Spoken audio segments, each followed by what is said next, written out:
the MSG 150 final. Big news continues in the world of baseball as the Astros sign-stealing scandal now has a major impact on the Mets. NFL Championship Sunday will get you ready. NBA midseason awards also ahead, and the Rangers-Islanders, sorry, Han, all Rangers, they're 2-0. Highlights coming up and a discussion I got a problem with the penalty right away, like a terrible penalty. But I also have a problem with the defense there on the PK on that goal. Right, it was a great goal, but a fun game. At least it was close. Michelle Gingras, Julian Vianney, watching some of the hockey. We had the Knicks, of course, but a lot to get to. We got into it. Come on, tell the people. Bill wasn't happy when we had to keep flipping the channel back and forth. You are not allowed in a Knicks room to turn the channel to a hockey game.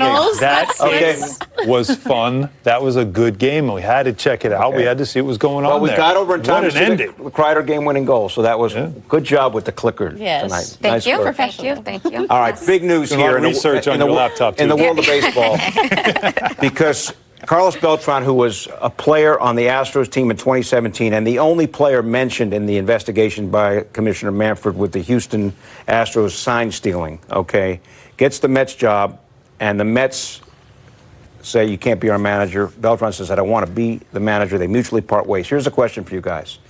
As a player, what he did with another organization, and Manfred said there's no penalty against any players, does that mean he should be allowed, and it should have worked out for him to be the Mets manager? Different organization, different role. What he did was not as a leader, but as a player. I think he had to go. And I know this is not probably going to be the most popular take because it puts the Mets back at square one again, looking for a manager months before the season. Spring training's about to kick off.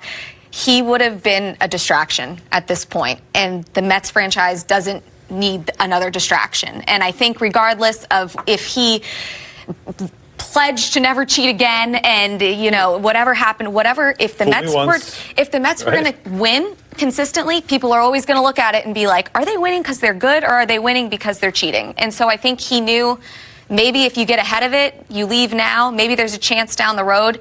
He does his penance, and he gets picked up by another team in the front office or something like that. And I also think, to your point, if he hung around, are the players going to trust him? And there's that trust issue. I know that other players in the league are doing this. They are cheating, and that's where you go back to, well, why didn't they get punished, and why is he getting punished? Why is he the only player who is being punished? It's because he was a general manager. I mean, that's the problem. But I do think that there is a trust factor within the organization if you keep him there, and it's a distraction. So don't you think they named him because it's like he was the ringleader? He was. He and Cora were, but they named him because it's like saying, hey, Mets, get him out too. Like, it's like almost forced the Mets to have to do it. If he's not named, the Mets don't have to do anything.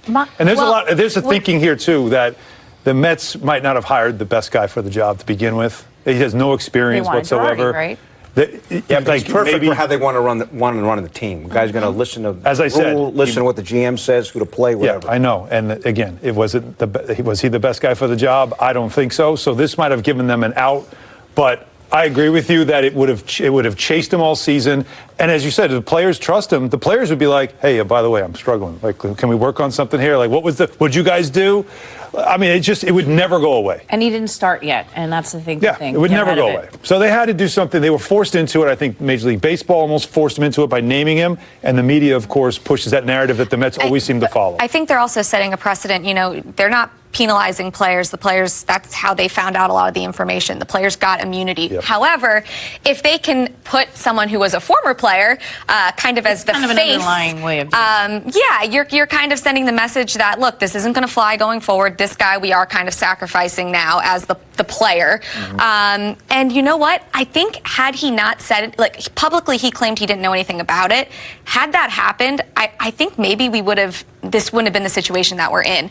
But because he did know about it, then in the actual report, they put his name in. So now you're kind of like a target at that point. It comes down to ethics too. Do you want this guy ethically to be our leader? The Mets did. They weren't going to do anything. Which is what's surprising. They claim they never asked him. They claim they never talked to him about it. It never came up in the process, apparently. That's what's annoying. Even when they aren't involved, the Mets still somehow found a way to screw it up. They didn't ask him about any of that stuff. It looked bad. They had to do this, and now, of course, they've got to find a manager. Who's it going to be? All right, so the Mets need a new manager. Giants have a new head coach, the football Giants, and they've talked to Jason Garrett, the former Dallas coach, about potentially being the offensive coordinator.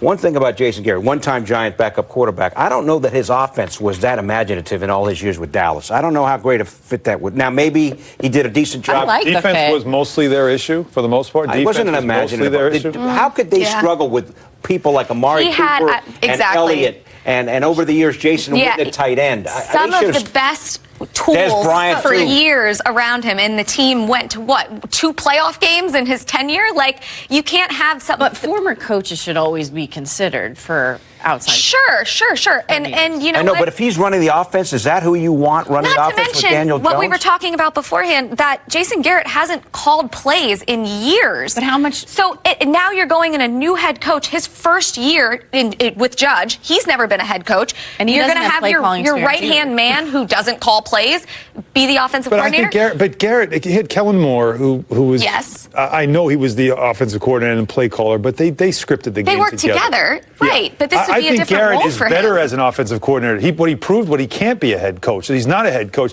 You know how we always joke about Bill? Wake up, Bill. Hello. I'm with you. Mike D'Antoni. Come on, guys. Yeah, he's like this. Well, Jason Garrett is come on, guys. On this.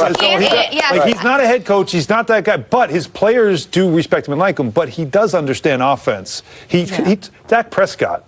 He's done well with Dak Prescott. He's done with him. Yes, that's good news. Now, I don't think they used Zeke Elliott well this year at all. They had the best offensive line in football, and they didn't run nearly enough. So you could question some of the decision-making. He's throw happy. He likes to throw it all the time. He's not much about running.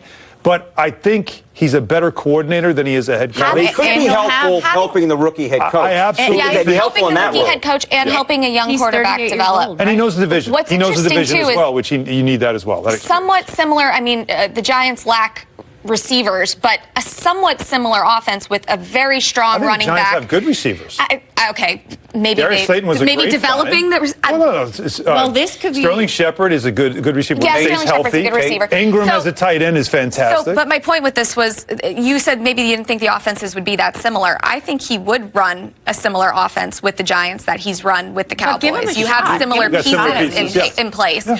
Maybe you utilize Saquon Barkley in a way that, I mean, he has obviously been utilized before, but in a way we haven't seen yet, where he's getting multiple touches on downs. Absolutely him and Daniel Jones, and if he does, but you're right. The Giants do have receivers that you just didn't get to see. The Giants' issues are on defense. Their defense is horrifically bad, like really bad. Tons of holes there. That's why the cap space and the draft capital is going to have to go to build up that, and maybe also bolster the offensive line. There's a lot of skill on the offensive side of the ball. Garrett knows the division, which is important. Yeah, he faced the Cowboys twice, which is similar skill set as far as the talent that they have, and I think he's a better OC than he is a head coach. So I think he'd be the best fit, because you need experience, and at least he has experience. I wonder the challenge, though, for Garrett after running the Cowboys for all those years, and then potentially, if this works out, being a good marriage, kind of a backup, so to speak, to an untested rookie head coach. That could be an interesting dynamic for him. But you know what? It beats probably not having a job. For Wade Phillips, right, in L.A. Although he's out of work right now. Championship Sunday, we're going to talk. We've got a big weekend in the National Football League. We'll talk about the games coming up.